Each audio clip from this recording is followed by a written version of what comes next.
To have you join us on the discussion segment this lovely Thursday morning, the 25th day of September 2025. In case you're just joining us, my name is Ajuruchukwu Okabwe. Ijama here, welcoming you.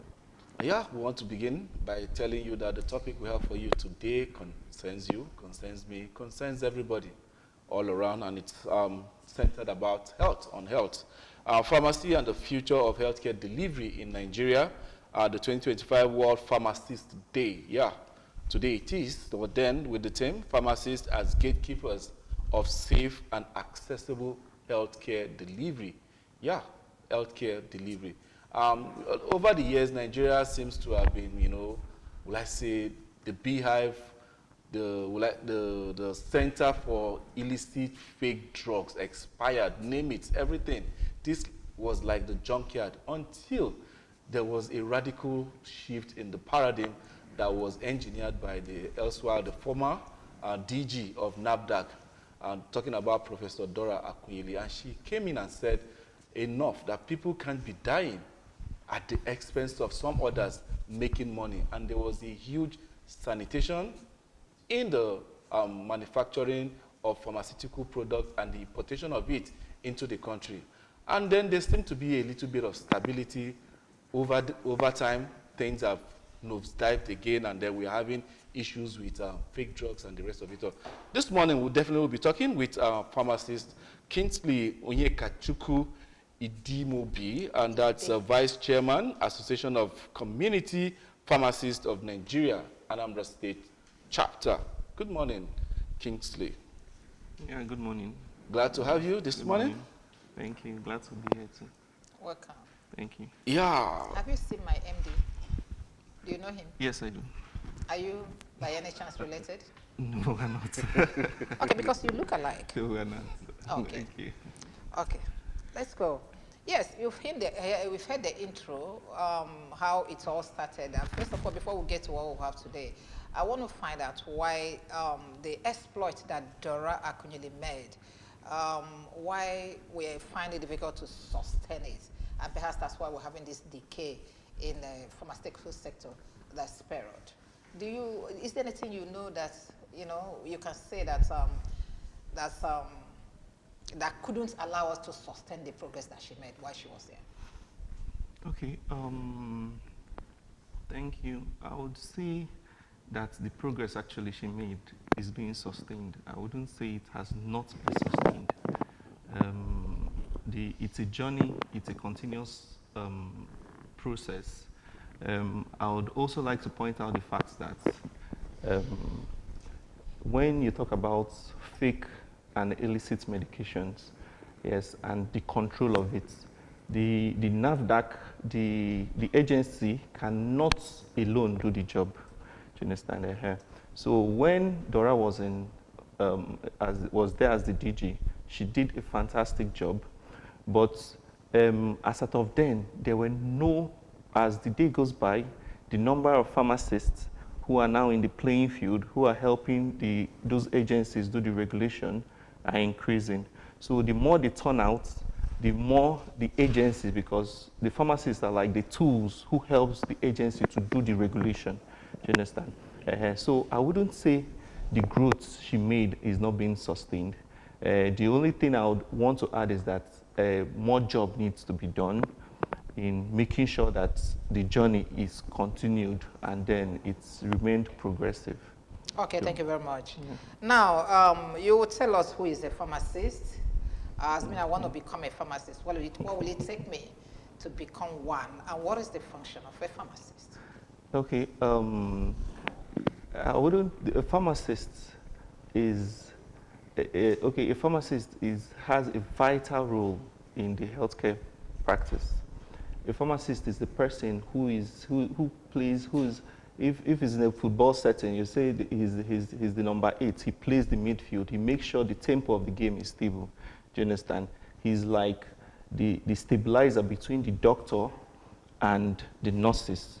In fact, in all the healthcare professional, the pharmacist is there in the middle, not as the gatekeeper, not as the final processor, but there in the middle as the As an important integral part as of an the medical important, yes, in the And medical for a field. young person that wants to study pharmacy in school, what does it take?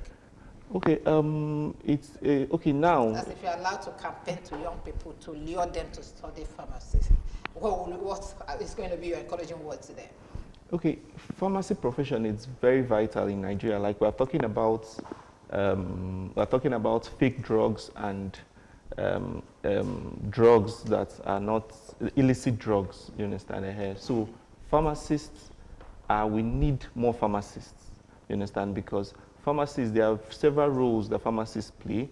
It's a multi-dimensional profession. There are people who are in the local manufacturing industry, which I would like to speak about later, because that's a vital part that would help the control of the illicit drugs that is being spoken about.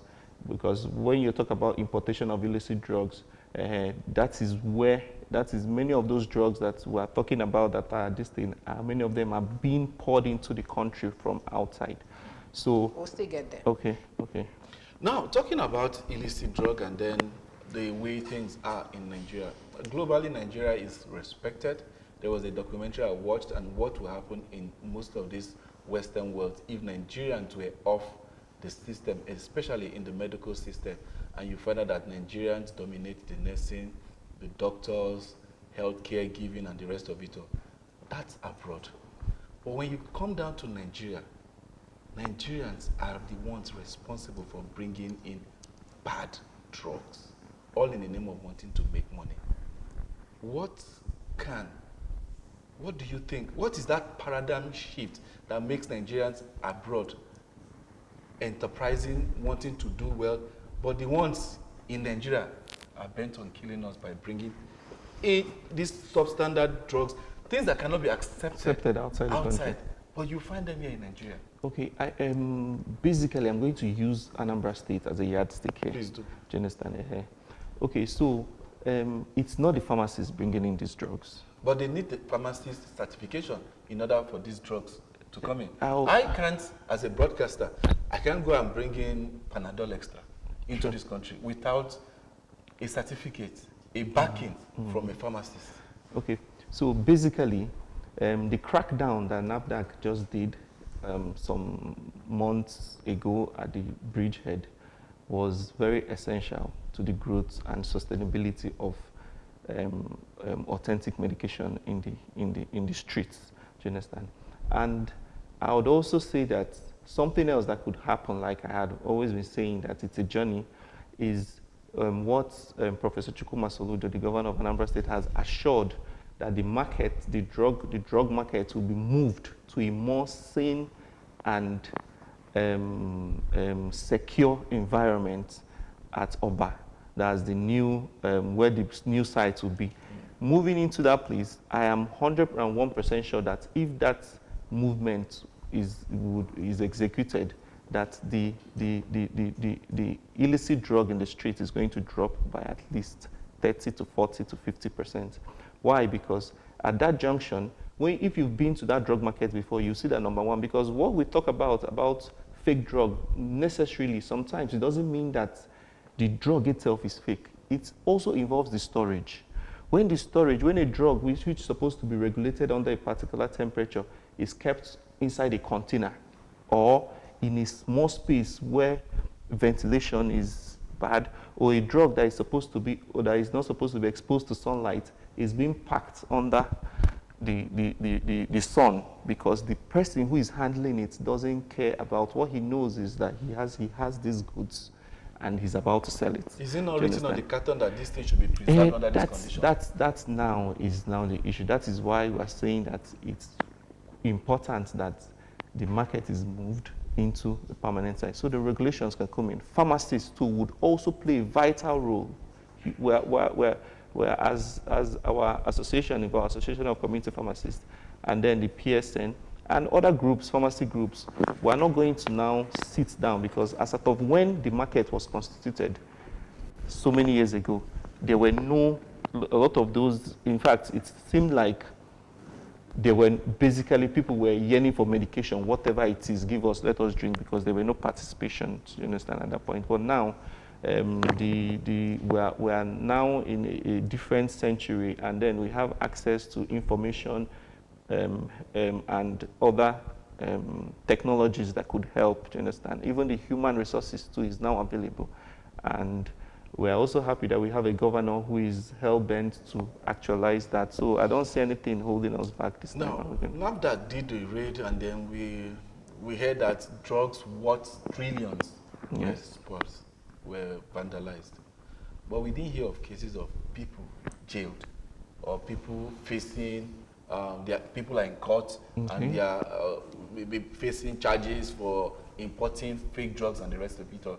So is it just more like a tap on the wrist, they confiscate your goods and then they tell you go and see no more? They do You understand? settlements. Okay. Is that the case in this area? People that sell illicit fake drugs that kill people unknowingly. Imagine going to buy drugs with your hard-earned money, and at the end of it all, you're buying debt, and somebody is making millions, billions, and then that person goes scot-free. Okay. Is there no way to punish people that bring in these fake drugs? I'm sure there are ways to punish them, but I can't speak for NAFDAC. But something I'm certain of is that there are different scales to offense committed.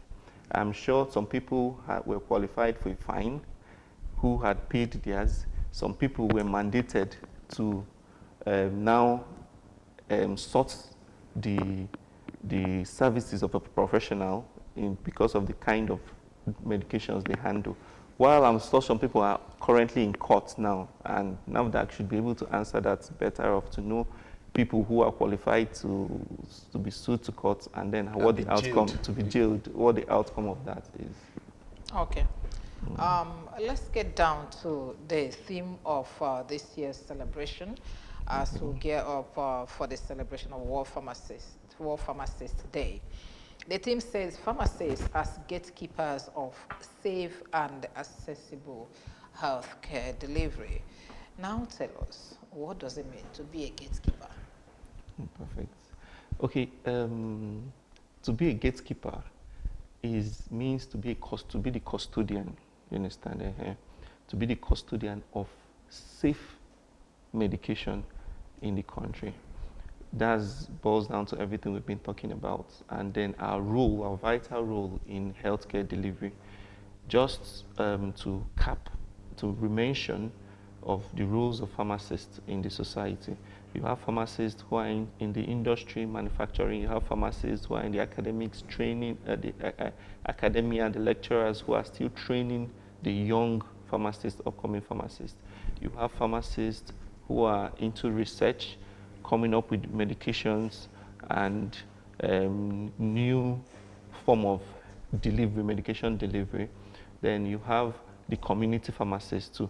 Those ones are the ones that you find in the communities, helping to solve problem as it relates to the community that they find themselves in. Are all these different aspects of studies in pharmacy as a course? No, these are different roles of pharmacists. Okay. When you go to different study of pharmacists, then you have the pharmacology, that's the study of molecules, drug molecules. You have pharmacognosy, the study of leaves and medicinal plants and how it affects the human being. Pharmaceutics, the relationship between the pharmacist and his patient. Do you understand? Then there are others, pharmaceutical chemistry, the relationship between the drug itself and the human body. Do you understand? That one is different. That one is as it involves the branches of pharmacy as a course. And is an area of specialization? Yes, it's an area of specialization. That's what determines the role you took when you come out as a pharmacist. Okay, let's talk about pharmacist and his patient. Do you have patients? Yes, we do. Well, we are told that if you are sick, you go to the hospital, meet a doctor that will diagnose you and then recommend your treatment.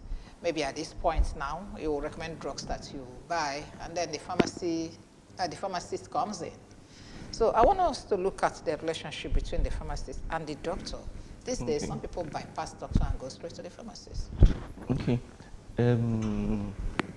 I wouldn't say bypass, you understand? And as it involves, I would want to highlight that in the ancient time when pharmacy just came out during the beginning of the pharmacy profession, pharmacists were not allowed to interact with patients. Do you understand? But it got to a point where the role, it was now figured that the vital role of pharmacists, because we are the custodian of the profession in the sense that we deal with medication, we study medication. The doctors study ailments, do you understand? And figuring out how the medication reacts they call it pharmacokinetics, yes, and pharmacodynamics. Figuring how it's not how this person reacts to paracetamol, that's the same way that this other person reacts to paracetamol. So it is now the job of the pharmacist to now tell you that, okay, if you should take this drug, it is possible you might see so and so thing. And when you do it, it's normal. Or if you see that, do not take it further. Do you understand? That's when pharmacists were now introduced to, there is courses they call pharmacovigilance. That's studying what the drug has, the outcome of the medications taken by patients.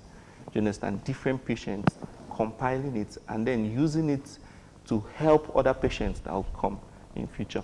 Then there is also pharmaceutical care as a course, how a pharmacist can be able to assess a patient, because as a pharmacist, it's not just about the medication, it's also about the food that the patient eats. Do you understand? That's why we work closely. That's why, like I said, that we're like in the center, we work closely with the doctors, with the nurses, even with the nutritionists, dietitians, and everybody. Do you understand? So, and that is the same role we play in the streets. Like that's what you call the community pharmacy.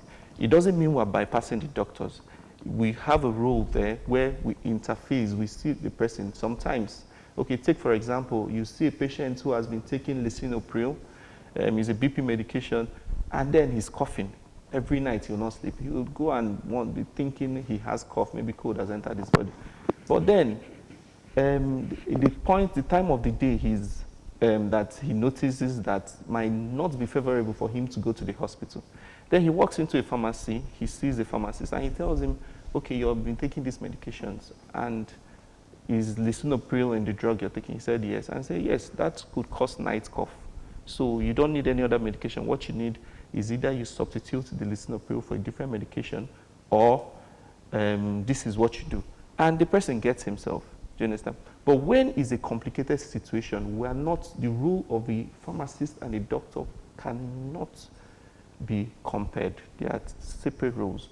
When we assess people, when we see people who need the services of a doctor, we refer them. We know, okay, what case is this? Is it, do you need to see a gynecologist? Do you need to see a pediatrician? Do you need to see a urologist? Depending on what the case is. And we refer them to a urologist or wherever the care they need is going to be gotten from. So, you know what I'm thinking? I want to live to see a situation whereby in a diagnosing room where the doctor, the pharmacist will be there, working together, the doctor diagnoses and pushes over to the pharmacist to recommend drugs for this diagnosis. Will it ever happen? No. Otherwise, how would the doctor know the drugs to recommend? Because sometimes you go with the doctor's recommendation and you get to the pharmacist told you, you can't take this one. Or this one cannot go with this. Not even that, you say, which doctor gave you this? It's not kind of a thing. No, this cannot go with this and that. So would it be better for two of you to work hand in hand? Tell me what is wrong with this person and then I'll prescribe the drugs for her. No, actually, the doctor and the pharmacist work hand in hand. I don't see it in hospitals. No, it happens. Basically, general hospitals. Maybe private hospital, maybe not as much. General hospital, but the doctor must prescribe the drugs. Yes. It's the doctor's duty to prescribe the drugs. Oh, really? Yes. Doctors prescribe. Then the pharmacist vets, do you understand, and dispense. How it happens in the hospital is that the patient sees the doctor, and after seeing the doctor, they bring the prescription to the pharmacist. The pharmacist goes through the prescription and be sure, like I said, do the pharmacovigilance, check the medications, interact with the patients, but mostly upon giving the medication, do you understand? Interact with the patient. If there is even history of any allergy, some people are allergic to something like sulfur, do you understand? If there is a sulfur in the medication, in the prescription written, it's not the doctor's duty to ask you, do you take sulfur? No, it's the pharmacist's duty. Do you understand? So when it comes to the desk of the pharmacist, he vets the disease, he asks you, have you taken sulfur before? Okay, did you feel any way? Or people who say chloroquine itches them. So that is the role of the pharmacist, do you understand? So I don't see, I'm not sure there is a goal where the doctor is seated here and then the pharmacist is seated here, and then after the doctor finishes diagnosing, he passes to the pharmacist. No. What if we can vet what he diagnosed and change it? I mean, that could have been No, for you to work together. it happens when there is an interaction, a visible interaction. You get back to the doctor. There is those. The pharmacist get back to Yes, the pharmacist get back to the Beautiful. doctor. Okay, well, let's go for a short break now. Maybe IJ, I think what you need to do is have a doctor and a pharmacist at home. That will help quell this. Well, let's go for a short break, and then when we come back, we'll continue with pharmacist Kingsley. Don't go anywhere. The show continues after this. Thank you very much.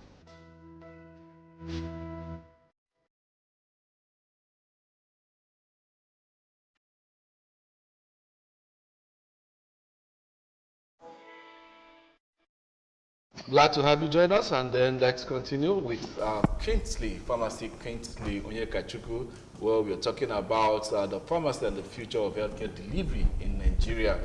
That's commemorating the World Pharmacy Day, and then, well, pharmacists as gatekeepers to save healthcare and safe and accessible healthcare delivery in Nigeria. We've talked a whole lot about the bringing in of illicit drugs, the clamp on it, what the NAFDAC and the pharmacy, community pharmacists are doing to make sure that we don't have this issue of fake drugs flying around. Now, next, let's now go to the trado herbal drugs. We see Yoruba women carrying basin, swan water bottle, all manner of Christmas color liquids in them, with some roots in it, and people are stopping at junctions. They are mixing different things and giving to people, and they will drink. And you see somebody will just do stretching and the rest of it all. Please, as a pharmacist, is there no regulation to this? Do people actually even know what they are drinking? And the rest of it all. And then the hazard to the liver, the kidney, the pancreas, and other sensitive internal organs. What do you have to say about this as a gatekeeper in community pharmacy? Okay, that's a very important question, because the rate at which that particular practice is increasing is outrageous. Do you understand? A lot of people are going into local herbal medications that they don't know anything about. And I would like to highlight something about local herbs. Do you understand? Herbs are very delicate, but whether powerful, yes. Do you understand? Whether powerful, yes. But it's not to be toiled with or used by a person who is not a professional. As a matter of fact, pharmacists are still working day and night researching to be able to harness the potential when it comes to herbs, because there are some herbs like that, even for you to make maximum use of it, you don't pluck it while the sun is up. Do you understand? Because you pluck it either early in the morning or late in the evening. Then the moment you make a particular concoction, add water to it or boil it, you're activating some ingredients or some active ingredients in it that you're not certain any longer whether it could cure malaria and then leave some toxins in your liver. Do you understand? So, but what pharmacognosy is all about and health is all about is extraction of the particular active ingredient that is responsible for curing malaria. It's just like it's already known that bitter kola has antimicrobial property, like it could limit microbial growth. Do you understand it here? So, but once you go and boil bitter kola now, and keep it in your gallon and keep it in the fridge, and now start drinking it portion by portion. Portion by portion, you're not just drinking the only and you're not even sure the antimicrobial property of bitter kola is even stable in the fridge. Do you understand what I'm saying? So where we're still getting to is to be able to know the particular temperature and molecule in the bitter kola that is responsible for the antimicrobial effect, extract it and encapsulate it in a stable form. That sounds easy, but that's actually a lot. Yeah, it's a lot. That's why it's a great process. With variations of temperature could do different things. Yes. You understand? Yes. Be it in powder form, be it with liquid, it could do different form. So now, what's stopping the pharmacy research department, just like you talked about pharmacy and research and the rest, what's stopping you guys from actually putting these quacks out of business and then take over that stream? You know why is a slow journey is that the West gave us conventional medication. Okay. Do you understand? And it's a process that they had understudied over years and decades. Do you understand?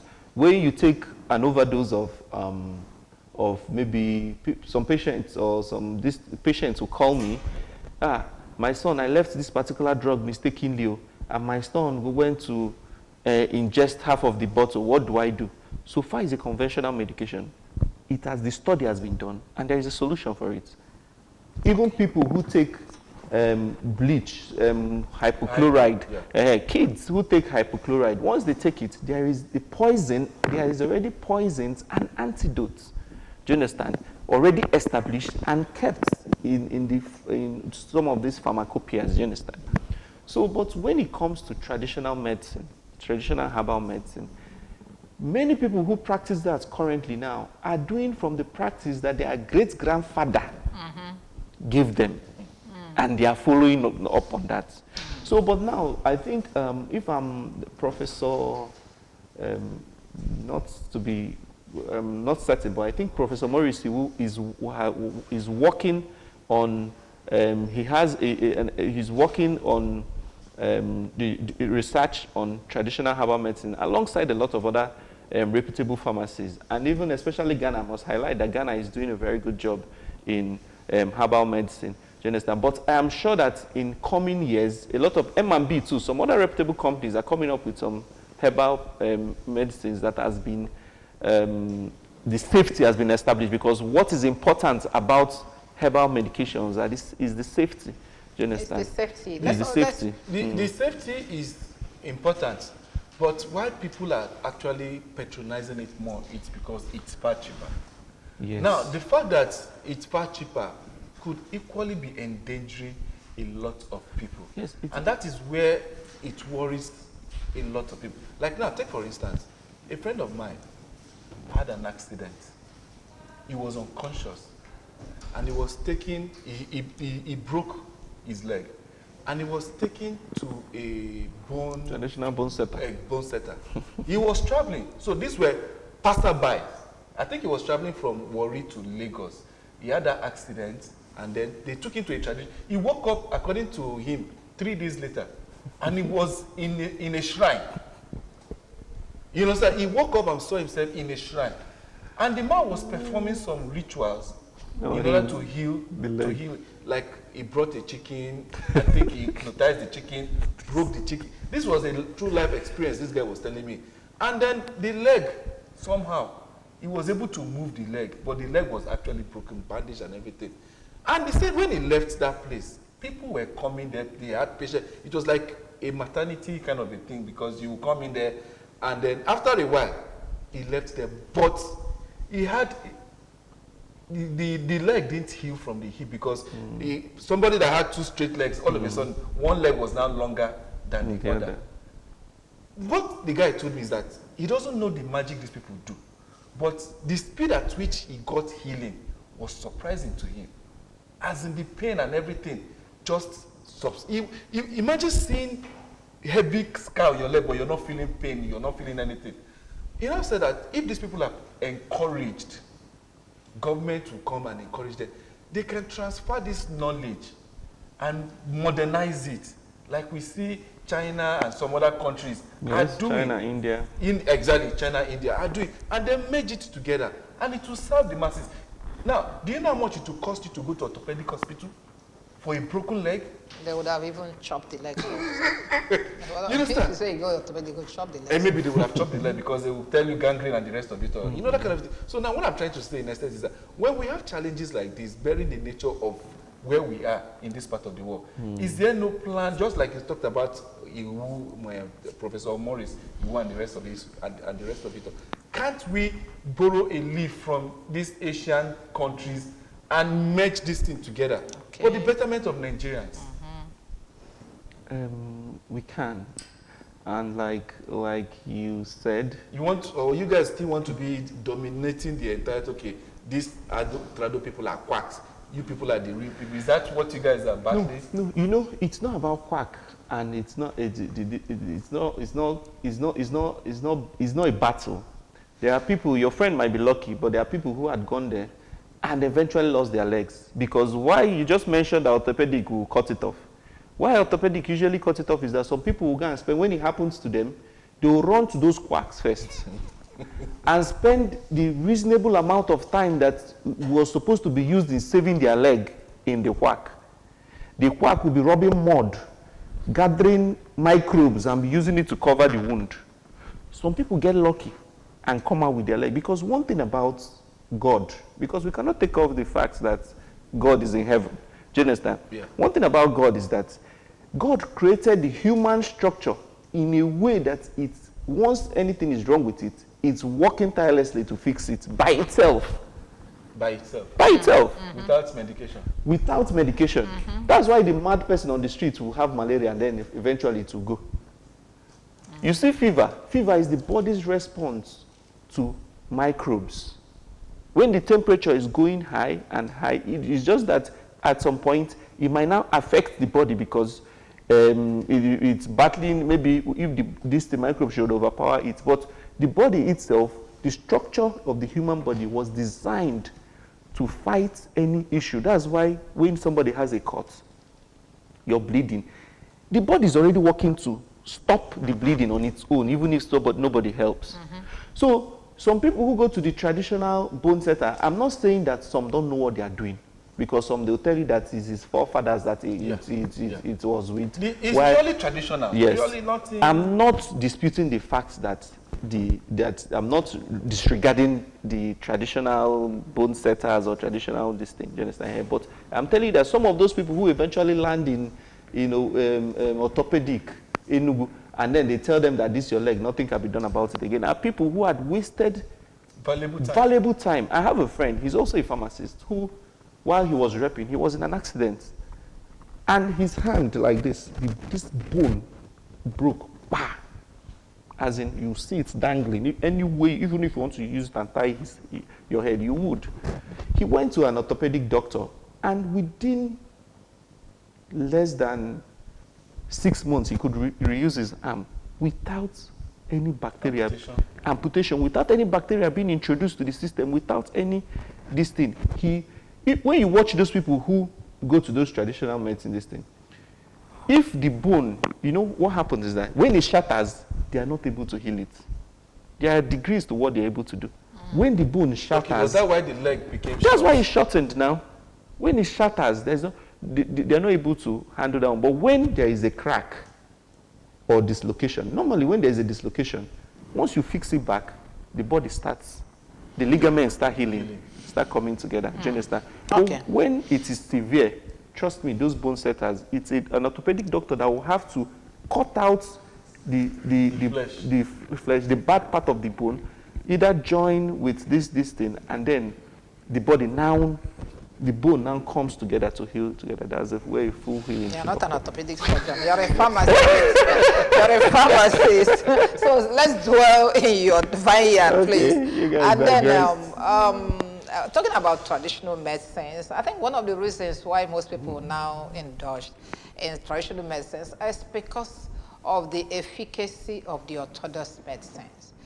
You see, some of us here, even my colleagues, they will treat malaria this month, they will treat it next month, they will treat it after 2 weeks, and they continue like that. And that kind of stuff. So, what happened to the potency of the drugs? Is it because, you know, it has lowered, or because that the malaria parasite has gained better ground, or whatever? I don't understand. Why drug resistance and why malaria resistance? Because that's why after doing it 2 times, the person will now resort to dogoyaro. True. Okay. Okay, so to answer that, I'm going to be very brief. You understand? And I'm putting this also, I'm glad we're on air, so that people watching could also learn from it. When you think you have malaria, or when you have malaria, you've confirmed by a lab scientist that you have malaria, and you wish to take malaria medication. When you go to the pharmacy, ask the pharmacist to give you a malaria medication. Some people take malaria medication like it's a ritual, like it's a tradition. They have a particular anti-malaria they use. They don't move to anyone. They don't change. They don't even want to hear. And over time, if you should read the leaflets in some of those anti-malarias, they will tell you that you should not exceed this particular medication maybe once in a month or twice in a month because of resistance. There's something they call resistance. Do you understand? So when you take a particular medication, take for example artemether lumefantrine 8480, you take it 2 times in a month. And maybe another thing some people don't know is that you're taking Lonart and you're taking Amatem. You don't know that the same constituent in Lonart is what is in Amatem. It's just different trade names. Can somebody take them at the same time? No, you can't take it at the same time. But you say the last time I took medication, the one I took was Amatem. So this time around, I want to take Lonart. Do you understand what I'm saying? Because so it wouldn't be that I stick to one.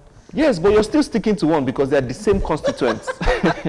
So that's why I said speak to your pharmacist. So when he has ascertained that you really have malaria, he can give you a different molecule that will be more effective and give you the empirical clearance that you need. Or even do a combination.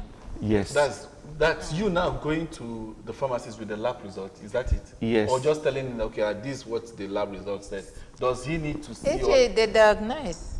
Does he need to go and see? tell him how does he you need are to feeling. see the, No, my point here is whether you go with the lab results or with doctor's prescription. With doctor's prescription. The important thing is that it is not that habitual anti-malaria you've been taking for years. So that means you too is going to ask questions before you give. Yes, you should ask questions. Okay, so you are then another thing now is that our environment is totally the malaria. Yeah, do you understand? The environment needs to be worked on, sanitization and then other things, because mosquito is like you said, whether they've gained muscle, I think they've actually gained muscle.